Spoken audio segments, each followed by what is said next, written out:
Hello, Taylor Elwood here, and welcome to the Magical Experiments podcast. I'm really happy today to have Frances Billinghurst here with me. Frances, please introduce yourself and tell us a little bit about who you are and what you do. Thank you, Taylor. I'm Frances. I reside in South Australia on Kaurna country, who are the traditional owners of the land where I live. And I guess when it comes to magic, I would describe myself as a witch, as an initiate of a particular style of contemporary or initiatory witchcraft. I'm also a magical practitioner and occultist. And I have a really deep interest in, excuse me, exploring, I guess, the deeper mysteries of both, say, our internal world and our external worlds, and how they sort of interlap through esoteric sciences, sacred stories, mythologies, and symbolism. I'm a bit of a writer. I've written a few books over the years. I've contributed to magazines and I think some 40 plus anthologies. The latest being, I think, came out this year, end of last year, with Divine Wounds, finding healing by working with the goddess and archetypes. And when I'm not writing, I do have a training circle of people who are interested in magic, Kabbalah, and contemporary witchcraft. I do online courses through Udemy and also the College of Psychic Studies, which is based in London, so just to spell that out online. And I like digging and digging in the dirt. And I find these days with everything that's happening, I'm digging in the dirt a lot more because that actually grounds me. I hear that. I can appreciate that. Mm, There's something very grounding about working with the land. mm. I agree with Oh, that. yeah. So, yeah. So, what you recently had Sheena and I on your show, and I thought it would be fun to kind of do the counter thing, let the Thank interviewer you. get interviewed because so often, we don't really get to have that kind of thing occur. And I think the first thing that I'd like to start with exploring is a theme around decentering the Northern Hemisphere in magic. Mm, And I live in the Northern Hemisphere, so I know I'm guilty of this, that there's this kind of tendency where I think where I see in like most of the books out there on magic and like most of the stuff out there, it's kind of like, okay, well, we're centering the Northern Hemisphere in magical practices. So I know for me right now it's spring, but for you it's fall. And a lot of yes. people who are living in the Northern Hemisphere never pause to think, okay, well, like it's actually fall in the Southern Hemisphere, that there might be some things going on differently down there as opposed to that. So I'd love to hear your thoughts on that and what your experiences have been around in terms of like maybe seeing a centering of Northern Hemispheric Mm. approaches in magic, but also like what you would recommend to do to bring more awareness to that. But both for people that are living in the Southern Hemisphere who may find it disconcerting, and also for people in the Northern Hemisphere to kind of maybe give them a different angle on thinking about how they practice magic. Yeah. Thank you, Taylor, because this has been, I guess, the bone of my contention with magical practices, even my own tradition. I mean, I understand things originated from the Northern Hemisphere, a lot of the Western practices, and even with the books, we don't have the populations here in the Southern Hemisphere, but it does get infuriating where you may get by a passway line saying, oh, if you're in the Southern Hemisphere, change things 6 months around. Or there might be half a chapter, and it's just like, it's not as easy as that. And especially in a country as large as Australia, I can't really speak a little bit for New Zealand, but other South Africa or even South America and anybody in the islands, I can't really speak for them. And I think this comes back to really looking at your practice and understanding that no, there's no such thing as one size fits all. Um, it's a big topic, which led to my first book, Dancing the Sacred Wheel. And again, coming from a, I suppose, a traditional initiatory tradition, we do have sort of guidelines, again, coming from the Northern Hemisphere, but simple things like our, as you mentioned, our seasons are different. Um, the directions, how the energy works actually goes differently between Northern and Southern Hemisphere. And if you go on YouTube, there are places, I think, in Africa where there's actually, and also in I'm just trying to think where the equator goes through. Is it America or around Central America? Where people have done demonstrations showing you that the water moves in different ways. Vines in the garden, beans and any sort of climbers rotate up the stalk or the climbing frame in a different way. Lots of little things like that, which means when you're casting circles, if you're working circle work, your energies are different. Rising, setting of the sun, where we put north and south is different. And one thing that often gets overlooked is even not only the face or the phase of the moon is different in our sky, but also the angle that we see the moon at is also different. So And the then we stars. add the stars, the constellation. I'm an Aries. It's all connected in an astrology, connecting in with that sort of like the first flushes of spring.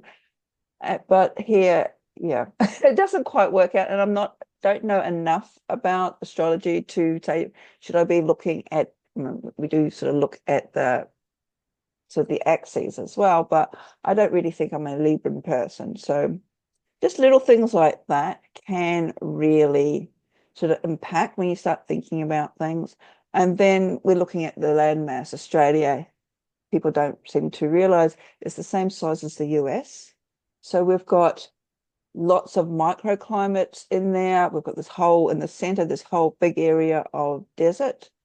And so what happens in, say, Perth, which is on the west coast, say in America, that would be like, say, LA. If they look out their window, what they see is ocean. Someone in, say, Sydney, which is on the east coast, which say New York, an American term, if they look out their window looking towards the west, they will see land. So some people there even change east and west around. I don't, because I'm down the bottom in Adelaide. I just change north and south around, which when you step into more, I would say, orthodox or more contemporary circles, that can cause a problem. A number of years ago, about 20 years ago, I joined an online ceremonial lodge, which is ceremonial magic. And we had, should we say, a few discussions about whether I change even just basic rituals like the establishing ritual pentagram, do I change circle casting and the pentagrams and the archangels around? When I was studying magic back in the early 2000s, my teacher was very much connected in with the land, and we did, and I still do it today. And that was causing a lot of heated discussions, not only overseas in America, but also within magical orders here in Australia as well. And even with contemporary witchcraft, initially that was sort of hotly debated, especially people who had strict or immediately came out from England and everything's by the book and must be by the book and this is what it's written down and we can't move from it. But it's just like it just doesn't work when you go beyond what's written down on a piece of paper to connecting in with the land. The energies are completely different. And then we're on such an ancient country with such, I think, the oldest living tradition or continuation of having people living on the land.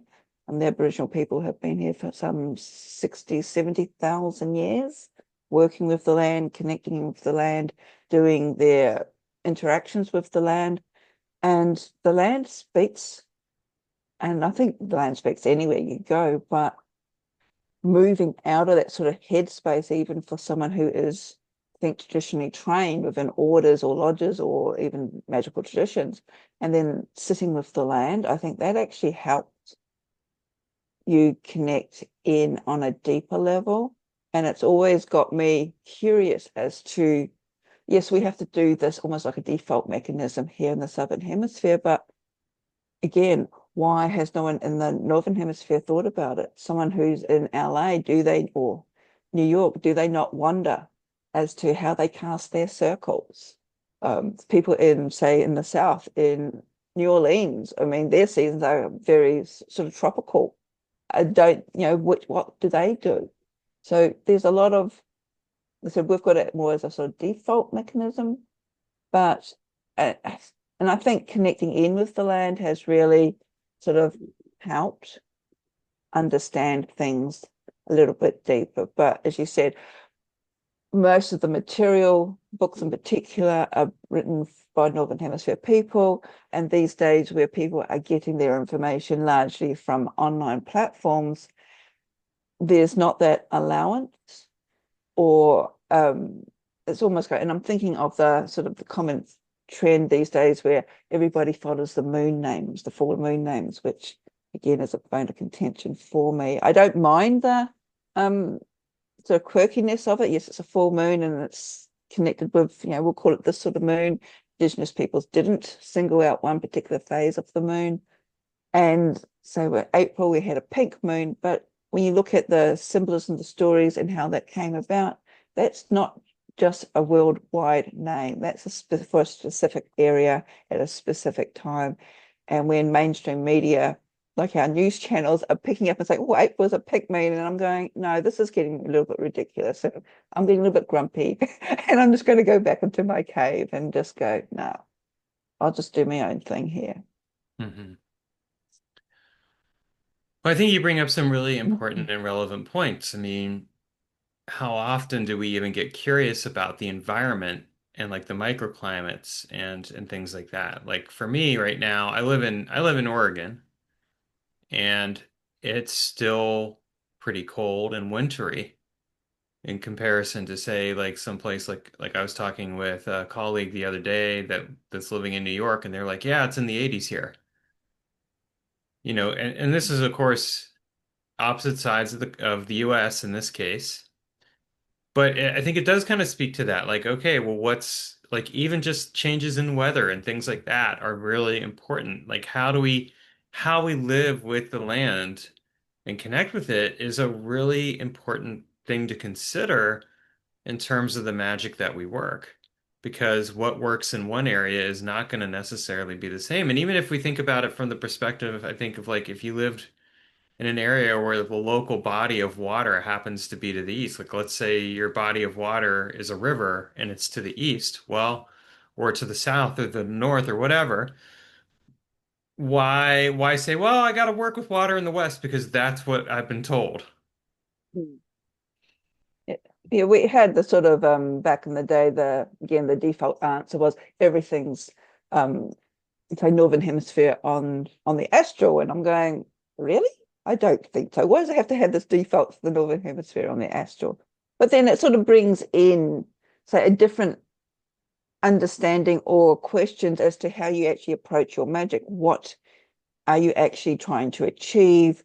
What's the underlying sort of aspect, or I'm just trying to think of the right sort of framework or template that your magic is based upon? Are you very sort of elemental or earth centric, or are you, well, doesn't it really matter that depth on that level where I think suppose things are in the astral when you build up, the images and the say the egregore over time, if you're tapping into sort of like, so in my example, where I was sort of tapping into the egregore of this Northern Hemispheric Lodge, that's all well and good, but I also work on the earth plane as well. So to me, that has always been, and that's probably why this has been like a bone of contention for me, always connected in very much with the physical realm, because that's the one that we operate on the day-to-day level. And I don't see a separation between my magical self and my everyday self. It's all part of me. So my magic sort of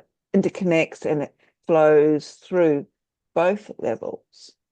And I also think too, especially being someone based in the Southern Hemisphere, it makes more sense when even if you start looking at the seasons, and I'm not saying throwing everything that you've learned from the Northern Hemisphere out.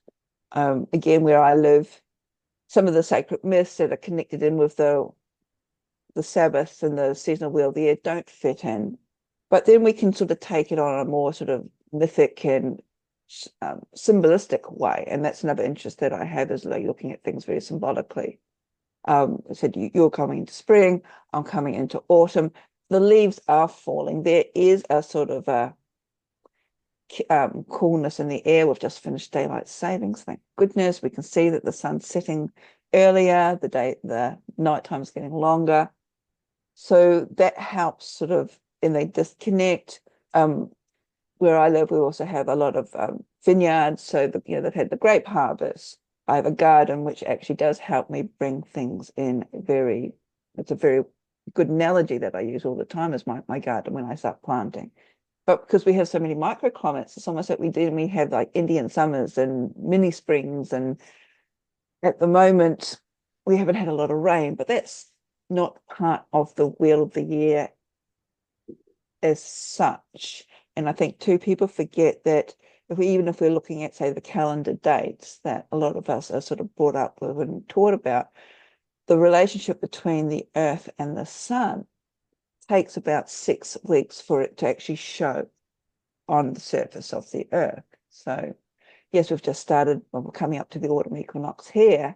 We don't have the distinct change like maybe they do in England, where my tradition originated from, but we can see it, and I can guarantee that as we come into May, we will actually it will really intensify that autumn is here. My apples will finally ripen on their tree, and so on. But yeah, it can be challenging, but you've got to be more observant. And then you've got the whole thing of climate change or global warming, whatever people want to do. But that's sort of like an extra layer to think about. And I don't think it has a huge impact when you actually are focusing back on the sacred stories and the sort of relationship between the sun and the earth and what's actually happening in the here and now where we are. I think it also kind of speaks to something really significant, which is just living in the local environment and living with the land. Like there is like this tendency, I think, just in general with magic, where it's kind of like, okay, I'm going to apply a one size fits all approach here to like what I'm doing. But like you said, you have a very specific context in terms of the land that you're living with. And I think that like the spirits there, the cycles of nature, you could even say like, elemental spirits, things like that. Mm. I mean, one of the things that I found for myself as an example, is that even approaching the way that I live on the land that I live on it could be really useful to actually get to know that land in and Mm. of itself, because there's a different distinction. And so getting out of that one size fits all approach to magic and to how we work or connect with different things could be a very helpful way to also get to know the land. Mm, mm. And I do know that in some magical traditions, especially say more high magic, ceremonial magic, they but there seems to be this rhetoric where we're not connected with the land. We're doing magic on the higher realms, which is all well and good, but we still operate on this physical plane. And I think, and I'm not qualified in this area, this is just based on my own assumptions, that the increase that we see in, say, mental health issues and ungroundedness and people not really, to say, coping in the modern world, especially magical people, I I would like to think that it's because we're not focusing on grounding properly, connecting in with nature, our nature. And we can do that through simple awareness, simple techniques, even just walking barefoot on the ground, sitting under a tree. You don't have to have a plot of land. You can go to your local park, or you go down, if you're lucky enough, go down to the local beach or some nature reserve, really, and just be, as opposed to trying to sort of forever keep up with the Joneses or do magic every single day. Sort of your switch that connecting in with nature is also a form of magic as well. And as you said, connecting in with the elementals, which are all around us and within us as well. So that can actually, there's that axiom, as above, so below, as within, so without. So when we connect back in with our natural environment, we can also align our own energies as well. And this disconnect that we have is really just recent in the whole, so we're looking at the span of human existence. It's a recent thing in the last, I don't know, so we say 70 years since Industrial Revolution has sort of like really encouraged us. And our ancestors, if we go back and look at ancient cultures, always had this interconnectedness with the land. And this is what, I don't know if it's the same in the US, but in some circles, we won't go into politics, but the right don't really appreciate this. But acknowledging the traditional owners, custodians of the land is a good way to start, because you are acknowledging that you are a visitor, and the Indigenous peoples often see us all as visitors, that we don't own land, that we just basically sit on this planet to look after it. So what is our relationship with the land? And I think that it can actually really cement, coming back to a magical sphere, the magic in which we work and what we're actually doing, because we have this connection as above, so below. If we're trying to exchange or change our external world, we need to look at our internal world, because that's what everything filters through. Well, and I think there's also something to be said for the way that this changes our relationship with ourselves and being paying attention to the cycles of our nature, our nature as an embodied human being in this case, interfacing with the land and connecting with it. Like you said earlier, how you've been lately spending a lot more time digging in the dirt. Well, I mean, there's something there to be said for how that's landing in your physiology and your body, and how that in and of itself can be a magical experience. Yeah, and we all know the element of earth is groundedness, it's centeredness. It's basically, it's our spine, it's our skeletal structure, it's where we call home. And so coming back to the earth helps ground me, especially, I suppose, in this day and age where we're bombarded with AI and the internet and 24-hour news cycles, and it's all sort of like air or knowledge-based stuff being, well, it's not knowledge-based, but information overload. And sometimes we just need to sort of ground ourselves, so then we can filter all those external forces out. And then we can actually, if we're working, say, more operative magic, then we can see, well, what is more important and what's my true focus? When we don't have that focus, when we do magical work, when we are sort of distracted by all the external noise, basically, is what it is. So we need to sort of look after ourselves, our mental health, our groundedness. And sometimes that opens up the channel to connect in with, whether it's the elemental beings, our higher consciousness, our holy guardian angel, deity, or actual channel through when we're not sort of fixated on the external noise. And then that can also shape the magic that we do. Mm. Mm. So for anyone watching, just let that land for a few moments.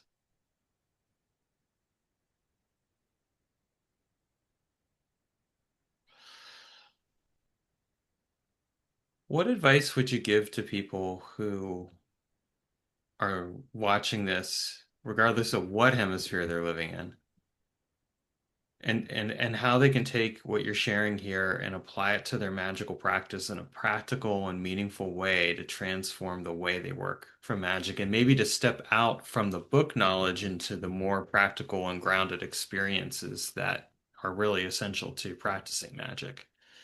I say this as an author. You're an author too. We both love writing books, but let's be honest here. There's a reality to this. Yeah, and it sort of landed when I just had my last book, and it was my book on the moon, and everybody's got a book on the moon, and I'm going, oh God, my book on the moon's not going to sell, because I dive deep, and I always have dived deep, because I see magic as said, not necessarily an external process. It's a focus on changing me and how I interact with the world. And I'd put out that book, and within 3 weeks or something, I had someone come to a market stall, I do markets, and they asked me when my next book was coming out. They'd finished it, they liked it. Oh, where's the next one? And I'm just going, it takes me 10 years to write a book. Um, and it's like, it's good. And we had this saying back in the day, 20, 30 years ago, it probably still applies, when you have the armchair occultist. Knowledge is good, but then when it comes to magic, especially in my tradition of witchcraft, it's the practical, it's putting it into practicality. And I'm not just talking about doing spell work, and that's another beef that I have, but it's like looking at what you want to achieve and coming back to the body, coming back to the self, and and again, this is probably a default mechanism for me because I've had to look at my environment around me and look at what I've read in books and go, it doesn't fit. How can I make it fit? What are the similarities that I can transpose from, say, the sacred myths or even down to how I cast my circle, and then looking at and observing what happens in my environment. And it's not just the northern southern hemisphere either. It's just like, okay, where are you placed in the country that you live on? Can you name three local indigenous native plants in your area? Can you name three birds and what plants they feed from? When do they build their nests? What insects do you have? And that gives you a deeper sort of connectedness, not only to your local environment, but also to your own self, because everything is interconnected. And it's this sort of reawakening, realizing that we're not separate. We don't live in little bubbles. And it doesn't matter if you live in the rural areas on a farm or if you're on the 15th floor of a, complex, that you're always going to have access to nature. What direction does your sun rise? Does your sun set? Of course, it's always going to be east and west, but how it arcs across the sky.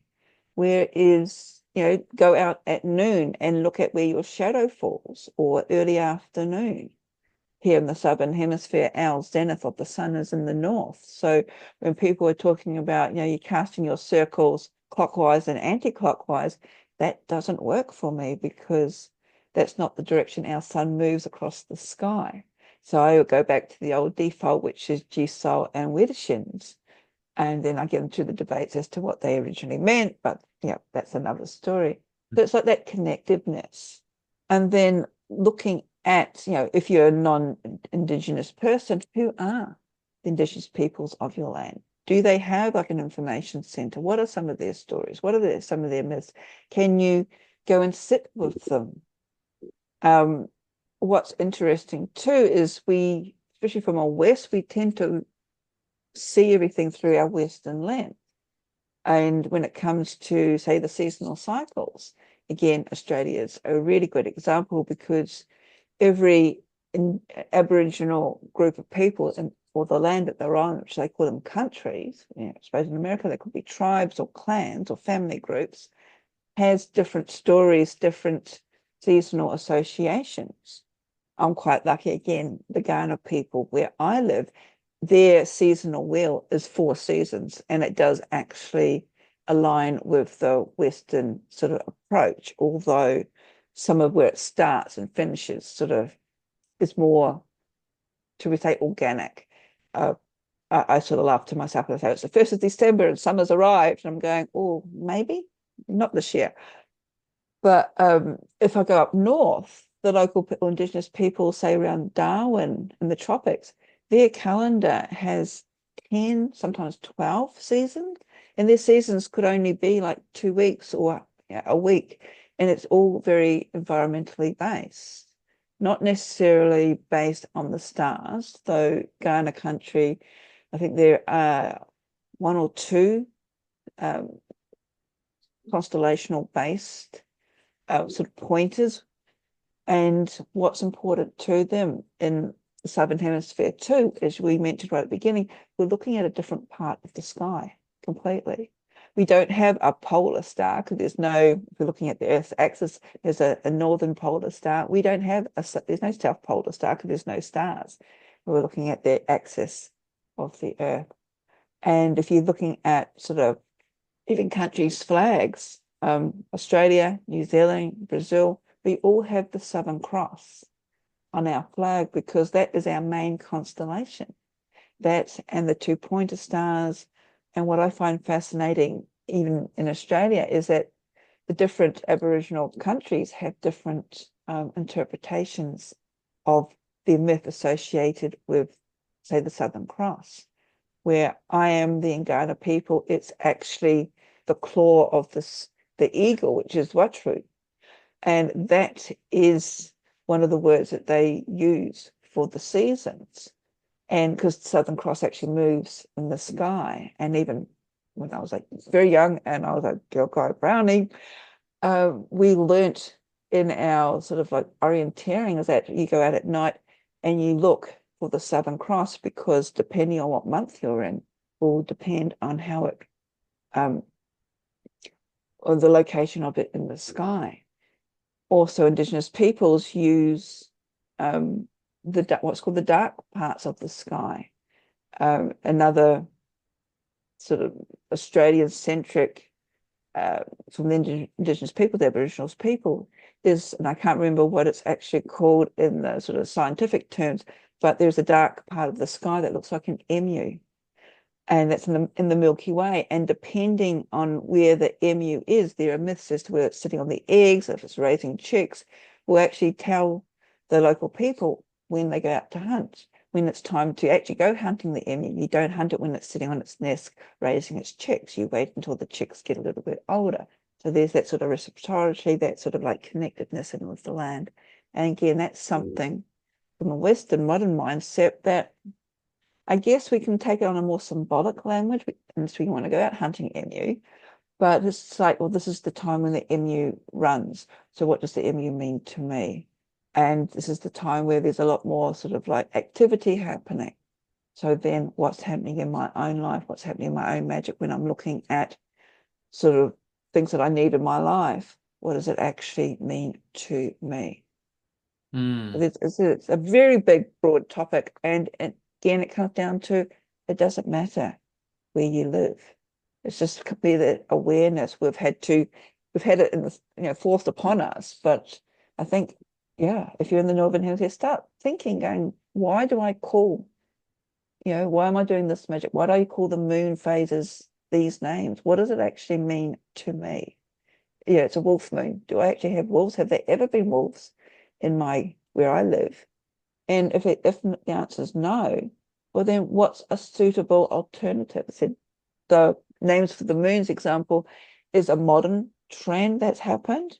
And I don't mind calling it, and they say we are the April or May moon, calling it whatever, but be a little bit more sort of centric to where you are. And then that helps earthing your magical practice and your perception of the world around you.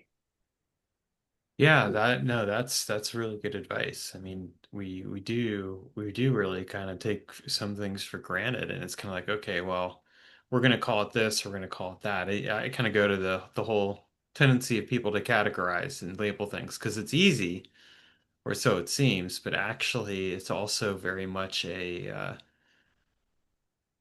distances us from the lived experience, and the whole point of magic is to have a lived experience. I'm curious because you brought up the moon, and this is kind of a question in the back of my mind. Like you mentioned that the experience that you have with the moon is different in the Southern Hemisphere, and you've written a book about it. So I'd love to hear your thought. Speaking of, you're like, oh, so many people written books about moon. Well, tell us about your book on the moon and what you explore and things along those lines. Oh dear. Um, because I am a And bit of a show us the book. It's right back there, so you got to pull it yeah, out. it's hidden. Yes, this is why my books don't sell. Is I hide them, and I'm going, yeah, Well, because we're not gonna hide it today. We're gonna be loud and no, proud about it, Francis. because these days people just want spells. They want quick fix solutions, and I suppose this comes from also my interest in sort of esoteric sciences and metaphysics, Eastern philosophy, doing my level one in yoga where I can't tie myself for knots. I'm interested in there's more to me than this, and this sort of influences my magic as well. And it's always like if you want to change the external world, you've got to change you. It comes down to perception, how we interact in the world. And I think this is increasingly important these days. Coming back to the body, coming back to what's the truth for us, especially in the age of AI and fake news, and it's only going to get worse. We need to show more and more discernment.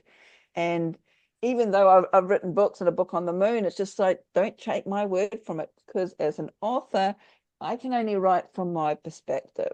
And that is sort of the essence of my books. I am, I suppose, an unqualified researcher. I like knowing the facts. That's why it takes me so long to put any write this material out. So my book about the moon, I talk about the moon, what it's there, the history of observing the moon, and that's quite interesting considering, and we're looking at the sort of the process or the time frame of human existence.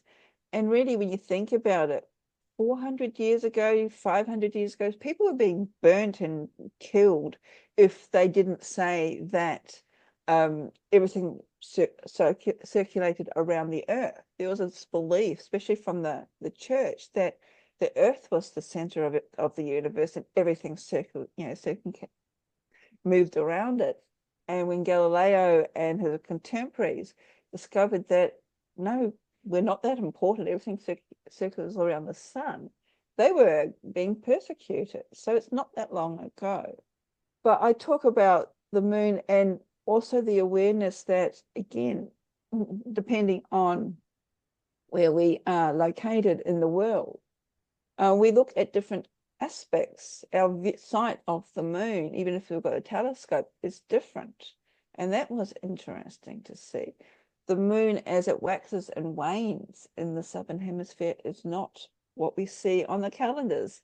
I call the northern hemisphere moon a extroverted moon, where we've got the crescent moons facing outwards and the moon and the full moon in the middle. Ours is introverted. Our waxing actually phase, the horns are pointed inward. Hmm. Sometimes she's on her back and it's pointing upwards. A friend of mine says that's the floozy with the legs in the air. So it's either an introverted moon or we have like a floozy moon sort of thing. So that's important to realize as well. And then we've also got when it comes to the eclipses, other astronomical influences also change. The last eclipse that we had, and the last lunar eclipse, we could actually see it here in the southern hemisphere, but a lot of them are the eclipses themselves are northern hemispheric. And in the last couple of years, they've been really crossing over America, which is really, really interesting as to going, what's happening there. But then I I come can speak to that already. I can tell you from a on the ground kind of thing what's happening there. I don't think you need to tell us because it's dominating our news stations over here as well. So I'm going, yeah, this is why I dig my garden. But it's like taking it a step further. And nothing, and this is something that I was always taught right in the very early days when I was first learning about magic is, okay, here is something you do. This is the reason why. And maybe it's not what's taught in some circles and some lodges, but there's always been that reason why. And it's part of my makeup too, even from a small child. I wanted to know why. Why do I have to do this? Not just the annoying child, why? But I really wanted to learn. You want me, there's one particular ritual that in ceremonial magic that I still to this day don't know off by heart. I've sort of blocked myself from learning it. And the reason why was when it was explained to me, I thought, but I do it, that's similar to what I do over here. So I think, well, I'm doing this, so why do I need to do that? So, but I didn't, if I didn't have that sort of understanding of what goes on behind the scenes, well, then I wouldn't have made that sort of decision. And I think the same too comes to when you're looking at the moon. It's like, okay, yes, we've just had a new moon. Very interesting new moon, because moons, like any sort of like magic, anything that we do does not happen in a vacuum. We have a brand new moon. I think I was recording this only a few days ago. Um, in Aries, which is a fire sign. It's towards the end of Aries. So we'll get into the sort of the shadowy aspect to it. And I'm not an astrologer, this is what I just pick up. But then we have all these other planets and points in Aries as well. So when everybody's running around saying it's a new moon, let's manifest, I'm going, oh, maybe just sort of breathe for a moment and actually look at what is the energetics of these other planets that are all affecting this new moon. The new moon, we've got the sun and the moon together, but it's also conjunct, which means it's very close together with Chiron, which is the asteroid associated with wounds and working through our sort of our wounds from often from our childhood. And Chiron is conjunct with Eris, which is a dwarf planet And when we look at the mythology, Eris was the one who, in Greek mythology, when the goddesses whether there was a wedding, she wasn't invited to it, but she had appeared anyway with a golden apple, threw it amongst the goddesses and said, "For the fairest." And so the goddesses squabbled. I think there was Hera, Aphrodite, someone else, and I can't remember. There were three of them. Athena. Aphrodite, Athena got the apple, the myth that started the Trojan War. So we've got sort of, and it's an Aries. Aries is I am. It's all about my identity. Who am I? And after what we've gone through, even from COVID onwards, who are we? The world's changing with AI. Who are you actually? What makes up you? And we've got all these other external influences all around this new moon. So when you sort of take that deeper level of understanding, and then the next step is to apply that to your own birth chart as to where Aries falls in your birth chart. I said I'm an Aries, it's in my third house. It's like it sort of shines a deeper level. If you're wanting to manifest, or well and good, but again, take a little bit of discernment into what you're wanting to manifest, especially if you're wanting to make it last for the longer term. And a lot of the astrologers, from the externally woo-woo to the more sort of like traditional, are all saying this is like a big reset of the energy coming in. There is, yes, Aries, and I think Mars is also in Aries. This is really sort of aggressive, dynamic energy. So we have been sort of funneled to believe that, yes, Aries and Mars are very aggressive, warlike energies, which look at our external world. Yes, it can be. But then the other side of it is the passion, the drive, the energy to shape and change something. That we don't need to fall into that old rhetoric that is Aries and Mars is war and aggression. It's like taking that power. It's like if we're angry, how do we transfer that anger? We can't lash out at people. If we do, we get into trouble. But as I said, I go and dig it in the garden. I use that energy to channel it into something that's more productive and also getting it out of my system. And I think that's another big thing, is that we hold on to stuff now because we feel we're walking on eggshells. We can't say something because it might upset somebody because they due to their own interpretation of it. So we don't process our emotions. We don't know how to process our emotions. And then we wonder why, again, everything's energy. We strip off all the layers, everything is energy. And it comes down to our mental health, our physical health, because everything can manifest into the physical body as well. And this is another reason why exercise, dancing, singing, ranting, writing, painting. You don't have to be an artist, just get a canvas or a pad and some pencils, do some scribbling, work it through your body. And I suppose this is another reason why somatics is very popular these days. It's like transferring that energy, utilizing that power, that energy into, yeah, maybe it's not the good time for you to do a spell for something, but within witchcraft in particular, or folk magic, there's the knot spells. Harness that energy positively, tie it into your knots, and then you can release it when you're a little bit clearer. And that's how I sort of have been working with the moon for the last sort of 10 years now. It's taking it to a deeper level. And I think because my magic isn't just changing the external world, it's changing me. And then when I change the internal self, that changes. So it's my perceptions, the lens through which I look. And then I see the world in a different angle, in a different vision that comes back. Because it's just a reflection, really, when we think about it. Mm-hmm. Yeah, that's true. There's a lot of very potent magic around the moon, and it's important to remember that it is really reflecting the light of the sun. So it's, yeah, Yeah. there's something there. Of course, that it's offering its own perspective, so Mm. it's really Yes. powerful. It's also something that just popped into my head, that sort of analogy that you see in probably more psychological circles of Plato's cave. Mhm. As I said, it's all about reflection, and it's just like, yeah, we sometimes we need to sort of pull back the layers. And I think when we come to discernment and start questioning, why are we doing this ritual? Why do I need to do this?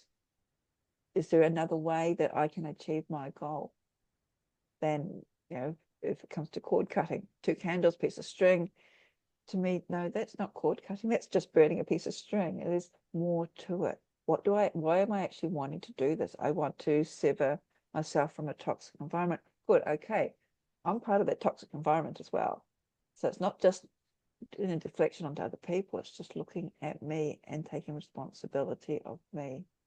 And yeah, am I maybe just not listening, not engaging in the conversation? And we're seeing what's happening externally. It's almost like a mirror.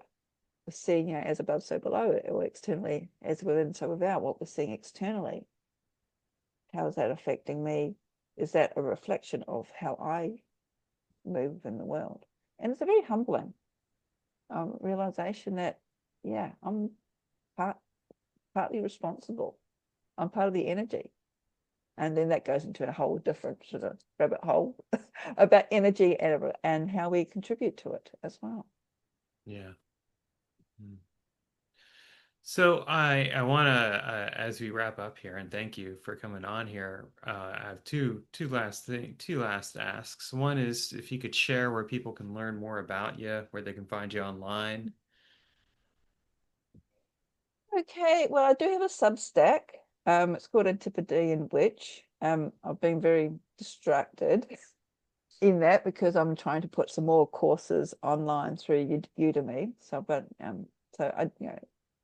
got a whole, I think, 31 followers. Yay, hitting the stats there. But I am hoping to be a little bit more active on there and getting back into writing. My writing focus seems to be more in the sort of course material at the moment. I have my YouTube channel, which is just me. I think I've renamed the channel called In Between Spaces, but if you just Google Frances Billinghurst, Frances spelled with an E, but particular about that, I will pop up. And I have the Magic and You series, which yourself and Sheena was part of. I also do some astrological updates. And again, I'm wanting to do sort of more magically focused videos at some stage. I don't know where it'll be. But then for people listening to this, I don't just see magic as just being magic. I blend in my interest in esoteric sciences and metaphysics, the mythology, because to me, all of that sort of interweaves into the tapestry that's my perception of the world. Um, I have a website called Mystical Soul Academy, where we can find a lot of what I do on the offering page there, the events coming up. I do have training circles or in-person workshops as well as online events as well. I can be found on Facebook. Unfortunately, I spend, I think, far too much time on Facebook. I have an author page and various other pages, Instagram for pictures, and yeah, Google and I come up. So yeah. All right. Thank you for sharing all that. And certainly for people who are on the Substack, you'll be able to find a subscription link to the Antipodean Witch below. So that'll be in the show notes. So you might get some more subscribers here shortly. Yeah. It's sort of like I started it to get back into writing, not more, Mhm. not really into the financial stuff. Maybe I need to shift my focus like that, but I just like sharing information that could actually help and assist people these Yeah, days. Yeah. well, it's important. So yeah, I'm Mm, glad that you're here. thank you. And finally, what's a word of or a phrase of wisdom that you can share with us that we can carry forward into our day? Oh, at the moment it is breathe. Just breathe. Take a few deep breaths. Stop. In the West we sort of shallow breathe. Breathe into your diaphragm. Imagine we call it the fourfold breath. Again, inhale for 4, hold for 4, exhale for 4, hold for 4. Do that a couple of times. That helps ground you back into your body, back into the earth, especially when there's so much stuff happening. And half that stuff you don't need to get involved. I'm not saying be ignorant, but yeah, just watch where you put your energy, and at the end of the day, just breathe. I'm big onto mantras. Um, so that helps me cope. And I'm finding I'm using a lot of mantras these days, but breathe is probably my takeaway. If people want to take away anything, just practice your fourfold breath. Come back to the breath. Wise advice. Well, thank you so much for coming on here. I really appreciate the opportunity to get to interview you, and really enjoyed the opportunity because it's good to get to know somebody better. And I liked our conversation in the previous interview, so this was really fun. And I know Sheena also extends her well wishes to you as well. And we'll have to do this again sometime. Thank you, Taylor. It's been a wonderful honor to be on your show. Thank you very much for the invitation. And I just like talking about how we do things upside down and back to front in the Southern Hemisphere. So thank you. Thank you.